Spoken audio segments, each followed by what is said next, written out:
예전에 윤진 강사님이 다른 편에서도 이 얘기를 하셨 되게 싫어하나 봐요? 그런가 봐. 계속 얘기하네 보니까. 계속 꽂혀있나 봐요.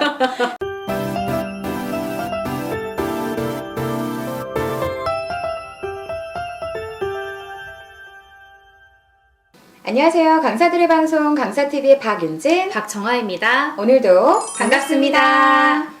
오늘은 저희가 오랫동안 강사 생활 하면서 이 강사님 참 일 잘한다, 이런 걸 보고 일을 잘한다고 여기는구나 에 대한 공통점을 좀 한번 뽑아보면 어떨까 싶어요.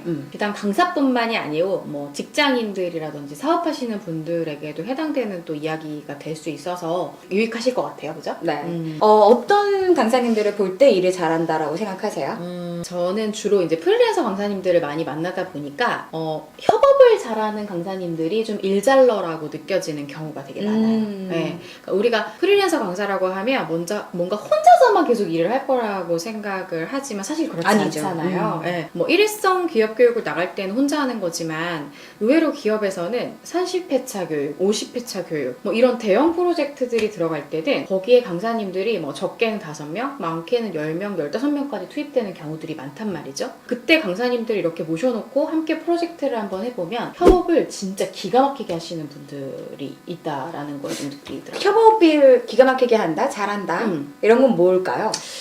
예를 들면 자기 거를 내주고 또 잘 받아가기도 하고 이런 공유의 개념이 잘 되어 있는 분들을 저는 협업이 잘 되는 강사님들이라고 좀 생각을 하거든요. 그러니까 예를 들어서 프리랜서 강사님들의 특징 중에 하나가 내 강의안이나 교환을 절대 남한테 안 보여주려고 하는 그런 경우가 되게 많아요.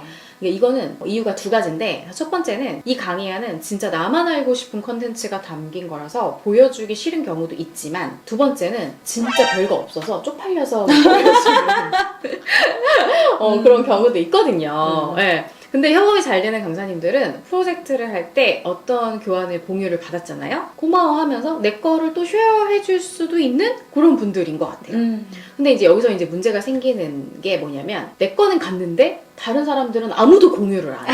아니, 옛날에 나 해줬는데 내가 좀 부탁했더니 없대. 이런 그렇죠. 거. 근데 그러면 이제 협업 관계가 많이 깨지는 건 거죠. 네. 그런 사람들 많긴 하지만 사실 프리랜서는 정글이니까 라고 생각하시면서 그래도 맞아요. 꽁꽁 하고 계신 분이 있긴 한 것 같아요. 네. 근데 사실 이 프리랜서에 저는 생태계를 잘 만들어야 된다는 생각을 늘 하거든요. 그러니까 각자 고생하면요, 멀리 못 가요. 사람의 아이디어라는 것이 되게 함정적이고요. 내가 경험한 것들은 되게 협소한데 혼자서 콘텐츠를 계속 무한 생산해낼 수가 없거든요. 그러니까 내 거를 주면 새로운 걸 또 받아서 우리가 그걸 또 합쳐서 더 큰 가치를 만들어낼 수 있어야 되는데, 대부분의 강사님들이 굉장히 그 두수, 세수를 못 보시는 분들이 좀 있는 것 같아요. 한 장 요 앞에. 그치? 한 치 앞만 보는 삶을 사시는 거죠. 그러니까 내 거를 못 주는 거예요. 윤진 강사님도 아시다시피 강의안이라는 게요, 트렌드를 담잖아요. 그러니까 1, 2년이 지나면 못 써요. 그러니까 너무 시대가 빠르게 변하기 때문에 되게 올드해지고요. 세상이 진짜 빠르게 변하기 때문에 내 강의안은 그대로면 안 되는 거죠. 자, 그렇다면 저 궁금한 게, 윤진 강사님은 일 잘하는 강사들은 어떤 특징이 있다, 이런 거 생각나는 거 있으세요? 그러니까 우리 처음에 얘기하려고 하긴 했는데요. 강사님이 콘텐츠 작자라고 했을 때 저는 일 잘하는 이라는 키워드를 뭐라고 생각했냐면 프로젝트 경영론에 대한 이야기를 해야겠다 라는 생각을 했어요. 요즘에 또 대학원 다닌다. 또 배운 거 얘기한다 또. 이게 여기서 우리 너무 다르구나라는 생각이 든 게, 사람과의 관계나 협업 이런 쪽을 전혀 생각하지 않고 정말 일을 잘 해내는 방법, 일에만 좀 포커싱이 맞춰져 있어서 나는 이런 얘기를 해야겠다 생각을 했는데, 사실 일이라는 게 프로젝트와 프로젝트가 아닌 걸로 나눌 수가 있긴 해요. 그러나 대부분 우리가 하는 일은 프로젝트로 분류가 되거든요. 그쵸. 근데 이 프로젝트를 어떻게 관리하느냐가 일을 잘하고 못하고의 차이다 라고 생각을 합니다. 그래서 프로젝트 관리는 우리 성과, 시간, 비용이라고 나누긴 하는데, 이런 목적을 가지고 우리가 움직이고 있거든요. 네. 성과는 우리가 원하는 결과물을 완성하는 거고, 고객이 원하는 결과물을 완성해서 전달해 주는 거. 그 다음에 시간 안에 완료가 돼야 되잖아요. 그쵸. 네, 당연히 그 날짜가 명확하게 있으니까. 그리고 정해진 예산 내에서 프로젝트를 수행해야 되죠. 그래서 성과, 시간, 비용의 목적을 잘 채워야 일을 잘하는 거라고 생각하는 거예요. 맞는 말인 것 같아요. 네. 네. 근데 뭔가 되게 우리가 막연하게 알고 있는 실무적인 얘기들을 프로젝트 경영론이라는 걸로 이론으로 되게 정리해주니까 되게 쏙쏙 들어오는 것 같아요. 근데 뭐 30차수, 50차수 연간교육 이런 것들 장기 프로젝트 할 때 체크하는 것들이 어떤 것들이 있어요? 일단은 예산.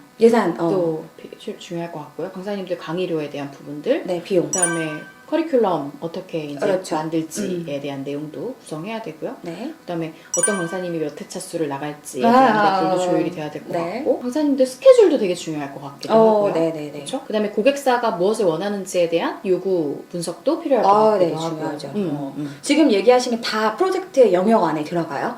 정황 선생님 얘기하신 게 누가 어떻게 일을 몇 차수를 해야 되는지 이런 것들이 범위 관리, 일정 관리, 그다음에 얼마나 강의를 잘 해내는지도 중요하잖아요. 그쵸. 퀄리티를 맞추는 이런 것도 품질 관리, 그다음에 혹시 모를 상황 대비하잖아요. 불발 상황.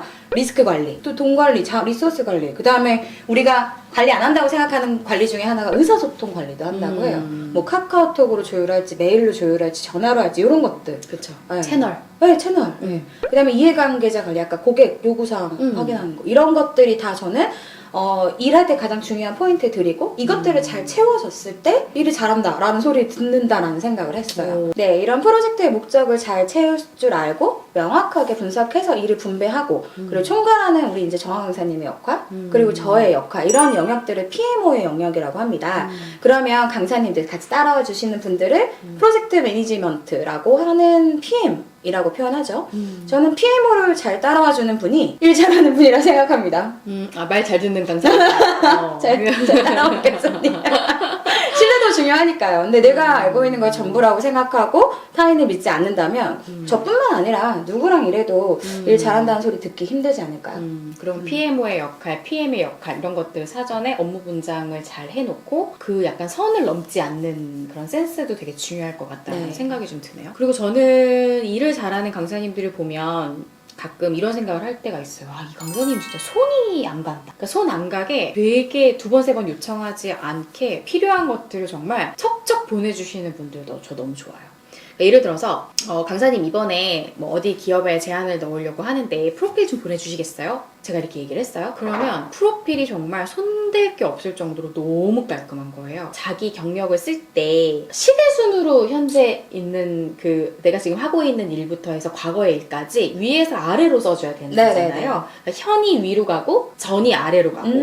근데 그런 것들도 사실은 혼동하시는 분들. 진짜 초등학교부터 쓰시는 분들 있어요. 맞아요. 네. 뭐 그런 거부터 막 연락처가 빠졌다든지 이메일 주소가 빠졌다든지 이러면은 또 요청을 해야 되는데 뭐 그런 것들이 막 다 너무 깔끔하게 잘 써져 있고, 그리고 예를 들어서 강사님 제가 리더십 교육에 강사님 프로필을 넣을 거다. 그러면 저는 그 프로필도 커스텀을 해서 보내주셔야 된다는 생각을 하거든요. 내가 생각을 해보는 거죠. CS라든지 내가 영업 스킬이라든지 자격증 강의라든지 다양한 강의를 하지만 사실은 그게 어필이 돼서는 안 되는 거죠. 맞죠. 네, 그러니까 그 강의를 다 하실 수 있지만 기업에서 담당자가 보기에는 뭐야 이 강사는 뭐 잡탕이야? 뭐 이렇게 판단을 하면 안 되는 거기 때문에 이 회사가 원하는 나의 프로필인가를 좀 생각해서 좀 보내주시면 좋을 것 같고요. 네. 그럼 뭐 되게 별거 아니기도 한데 프로필을 PPT로 보내게 되면 글자 다 깨지잖아요. 다 깨지고 그 다음에 프로필 명 같은 경우도 뭐 땡땡 기업 뭐 제안 프로필 누구누구 강사 이런 식으로 파일명도요 진짜 깔끔하게 써서 이렇게 보내주시는 분들 보면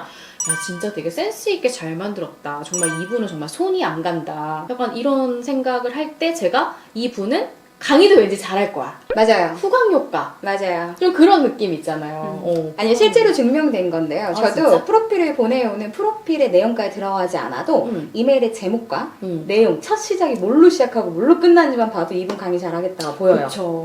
맞아요. 네. 근데 별거 아닌 애티튜드 그리고 별거 아닌 비즈니스 매너 안에 들어간 내용이긴 하지만 작은 차이가 명품을 만든다라는 카피라이트가 생각나네요. 네. 또 뭐가 있을까요? 저는 기획력을 갖춘 사람 그리고 그렇게 해서 문서 커뮤니케이션이 원하는 사람이거든요. 우리 쉽게 말하면 그런 얘기 하잖아요. 커뮤니케이션 코스트가 너무 높아서 힘들어 이런 얘기 하잖아요. 말 많은. 네. 그러니까 실제로 그 일에 필요한 일이 아닌 그 뭔가 외적인 사담이 되게 많은 약간 그 경우는 더 최악이고요. 실제로 일인데도 불구하고 정리해서 보내주시면 되는 이야기를 전화로 말로 하는 거예요. 그러니까 머릿속엔 한가득 있는 거죠. 근데 머릿속에 있는 것을 말을 할 수 없다면, 말하는 것을 문서화시킬 수 없다면 저는 아는 게 아니라고 생각해요. 네, 근데 그 문서로 정리해서 달라고 하면 말로 쭉 나열해요. 그럼 네가 정리해라 이런 느낌으로 말하시는 분들, 저는 강사는 머릿속에 있는 걸 잘 보여주는 능력을 필수라고 생각하거든요. 근데 강사님들이 말씀을 잘 하시는데요. 이 페이퍼웍이 되게 약하신 분들이 의외로 많더라고요. 그러니까 그게 되게 어려운 능력이에요. 그게 기획력이거든요. 아, 그렇구나. 네. 결국은 문서로 정리하려면 기획력이 있어야 되고, 결국 기획력이 부족하니까 말이 많아져요. 내가 머릿속에 있는 게 표현이 안 되거든요. 네, 그래서 기획력 향상이 정말 중요한 것 같아요. 그렇죠. 그러니까 문서로 깔끔하게 정리가 되어야지만 그걸 받는 기업들도 우리의 어떤 우리가 생각하는 뎁스라든지 범위라든지 이런 것들을 오해하지 않을 수 있을 것 같기도 하네요. 그리고 또 이런 괴리감도 있잖아요. 미팅을 하다 보면은 고객사가 원하는 니즈가 있어요. 그런 거를 만들어줘야 돼요. 그럼 저는 이제 문서화 시켜가지고 보내요. 근데 문서를 제대로 읽지 않아요. 그리고 전화해서 물어봐요. 그 문서 내 안에 다 있는데. 이거는 예전에 윤진 강사님이 다른 편에서도 이 얘기를 하셨어요. 되게 싫어하나 봐요. 그런가 계속 얘기하네 보니까. 계속 꽂혀있나 봐요. 그리고 결론적으로는 문서를 예쁘게 꾸미거나 이런 것들이 중요한 게 아니라 전 누가 봐도 쉽게 뭐 초등학생이랑 이야기를 해도 이 문서가 이해가 될 수 있을 정도로 상대방이 알기 쉽게 써내는 그런 능력이 있는 강사가 일을 잘한다라는 생각을 합니다. 네, 좋습니다. 자, 그럼 정리를 한번 해볼까요? 우리가 생각하는, 저희가 보는 일 잘하는 강사님들의 특징, 이건 굉장히 주관적일 수도 있을 것 같긴 하지만, 첫 번째는 협업이 잘 되는 강사님이 좋다. 네. 그렇죠? 그다음에 두 번째는 지금 이 일을 왜 해야 되는지를 명확하게 아는 강사님. 네. 그다음에 세 번째는 문서 커뮤니케이션이 능숙한 강사님. 그리고 기획력이 기획력이 좋은 강사님. 내 말 잘 듣는 강사님. 아, 정말. 그리고 저는 사실 굉장히 많은 강사님들이 다 할 수 있어요 라고 말하는 거는 좀 별로인 것 같아요. 네, 저도요. 할 수 있는 것과 할 수 없는 것을 명확하게 얘기를 하시고 할 수 없는 게 있는데 그걸 어떤 식으로 보완할 건지에 대한 좀 신뢰도 있는 얘기들을 또 하시는 분들? 그런 분들도 되게 일 잘한다는 생각이 좀 많이 들더라고요. 네.